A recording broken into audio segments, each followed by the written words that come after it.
તો જામનગરમાં અમદાવાદના ખ્યાતિકાંડ જેવી ઘટના સામે આવી। જામનગરની જેસીસી હાર્ટ ઇન્સ્ટિટ્યૂટમાં 53 લોકોની જરૂરિયાત વગર જ કાર્ડિયાક પ્રોસિજર કરી દેવાઈ। પીએમજેવાય યોજનાની માર્ગદર્શિકાનું પાલન થતું ન હોવાથી અને ગેરરીતિ આચરાતી હોવાથી આ યોજનાની કામગીરીમાંથી સસ્પેન્ડ કરવામાં આવી છે।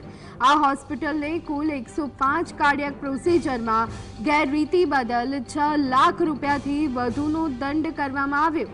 આ ઉપરાંત રાજ્ય કક્ષાએથી આ હોસ્પિટલ દ્વારા કરવામાં આવેલા 262 કેસની વધુ તપાસ કરાવતા 53 કેસમાં વિસંગતતા જોવા મળી હતી, જેમાં જરૂર ન હોય તેવા કેસમાં પણ કાર્ડિયાક પ્રોસિજર કરવામાં આવી હોવાનું જાણવા મળી રહ્યું છે। ઉપરાંત આ કેસમાં સંકળાયેલા ડોક્ટર પાર્શ્વ વોરાને પણ તાત્કાલિક અસરથી સસ્પેન્ડ કરવામાં આવ્યા છે।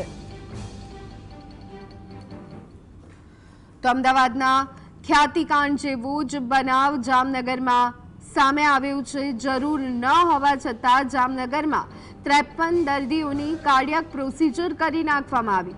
જેસીસી હાર્ટ ઇન્સ્ટિટ્યૂટ પીએમજેવાય યોજનામાંથી આજે ઇન્સ્ટિટ્યૂટ છે તેને સસ્પેન્ડ કરવામાં આવી છે। હોસ્પિટલને કુલ 105 કાર્ડિયાક પ્રોસિજરમાં ગેરરીતિ બદલ 6 લાખથી વધુનો દંડ ફટકારવામાં આવ્યો છે।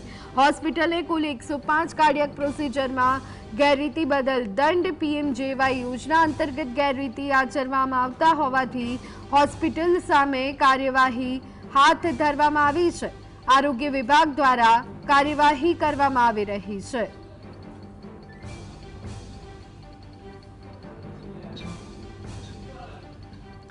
તો જામનગર અને અમદાવાદમાં ખ્યાતિકાંડ જેવી ઘટના। જામનગરની જેસીસી હાર્ટ ઇન્સ્ટિટ્યૂટમાં 53 લોકોની જરૂરિયાત વગર જ કાર્ડિયાક પ્રોસિજર કરી દેવાઈ।